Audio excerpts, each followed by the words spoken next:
Assalamualaikum warahmatullahi wabarakatuh. Perkenalkan, nama saya Ayu Dini Tias Pratiwi, NPM 1801051013 dari Prodi Pendidikan Guru Madrasah Ibtidaiyah Institut Agama Islam Negeri Metro. Di video kali ini saya mendapatkan tugas mata kuliah eksperimen sains, yakni mengamati akar pada tumbuhan. Dosen pengampu Ibu Supriyati, MPD. Tujuan dari eksperimen sains mengamati akar pada tumbuhan ini yakni bertujuan untuk mengamati dan mengetahui jenis-jenis, bagian-bagian, ciri-ciri yang terdapat pada akar tumbuhan, serta struktur anatomi dan fungsi akar pada tumbuhan. Di video kali ini, saya akan mengamati pertumbuhan akar jagung dan akar kacang hijau. Berikut bahan dan alatnya. Berikut ini adalah alat dan bahan eksperimen saya yang sudah saya siapkan. Di sini ada 2 gelas bekas air mineral yang sudah saya gunting. Ambil bagian bawahnya. Bahannya ada biji jagung, ada biji kacang hijau, ada kapas, dan ada air. Berikut ini adalah prosedur percobaan. Yakni saya sudah siapkan biji jagung dan biji kacang hijau, dan saya sudah letakkan kapas ini di dalam 2 gelas yang sudah saya siapkan. Lalu saya tuangkan air sedikit untuk membasahi kapasnya. Lalu saya masukkan biji dalam kuah yang sudah saya basahi tadi. Nah, tunggu beberapa hari sampai biji ini tumbuh.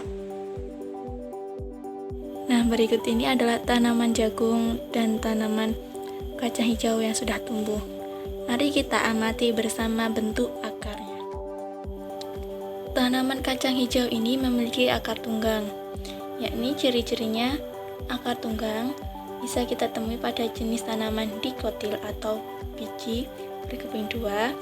Akar tunggang ini memiliki peran sebagai akar primer atau akar utama. Nah, yang dimaksud akar primer atau akar utama ini yang panjang ini ya. Nih, dan selanjutnya akar tunggang memiliki daya tahan yang cukup kuat terhadap hantaman angin, sebab bagian akarnya menghujam jauh ke dalam tanah.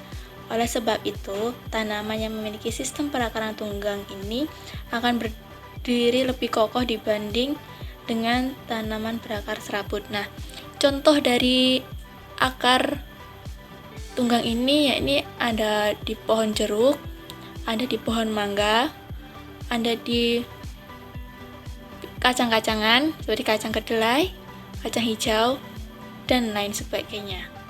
Fungsi dari akar tunggang ini yakni berfungsi menyerap air dan zat makanan atau unsur hara dari dalam tanah.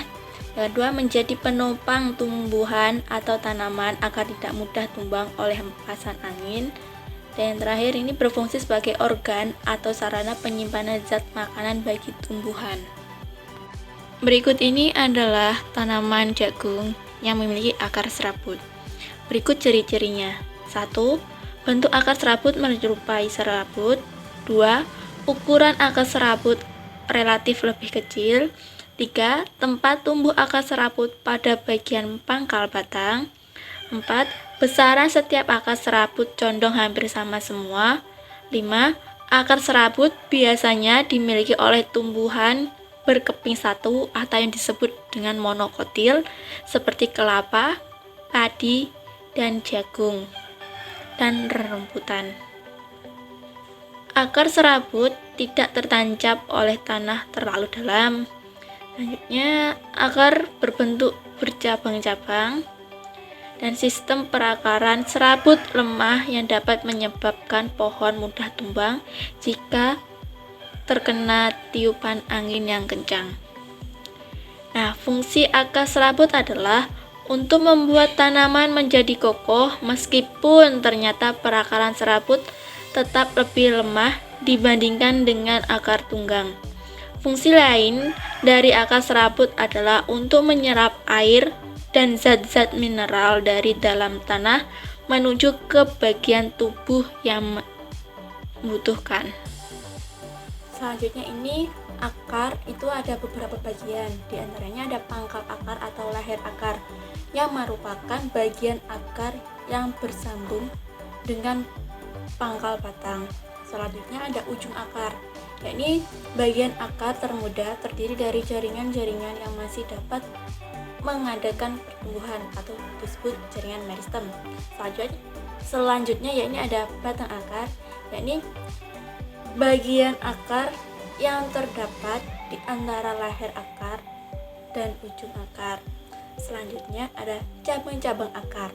Nah, cabang-cabang akar ini merupakan bagian yang tidak langsung bersambung dengan pangkal batang tetapi keluar dari akar pokok. Nah, selanjutnya ada serabut akar. Serabut akar ini merupakan cabang-cabang akar yang halus dan berbentuk serabut. Selanjutnya ada rambut akar atau cabang-cabang akar yang merupakan penonjolan sel-sel kulit luar atau yang disebut dengan epidermis yang sesungguhnya. Selanjutnya ini ada tudung akar atau kaliptra yang merupakan bagian akar yang terletak paling ujung sebagai pelindung ujung akar yang muda. Tudung akar ini berperan dalam menentukan arah pertumbuhan akar sesuai dengan pengaruh gravitasi bumi. Dan tudung akar ini terdiri dari sel-sel parenkim yang berdinding tipis, kaya akan protoplasma dan memiliki sedikit okula. Adapun struktur anatomi akar, di antara ada korteks. Korteks akar ini merupakan sel-sel parenkim yang berdinding tipis dan tersusun longgar. Yang kedua ada endodermis. Endodermis ini adalah lapisan sel yang menyusun batasan-batasan gerak korteks dengan stele atau perisikal. Dan selanjutnya ada stele atau yang sering disebut dengan silinder pembuluh. Nah, stele ini mempunyai pembuluh dan jaringan paling lengkap.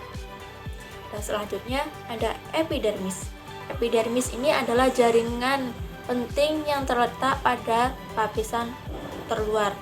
Fungsinya sebagai benteng pertahanan jaringan organ tubuh yang penting.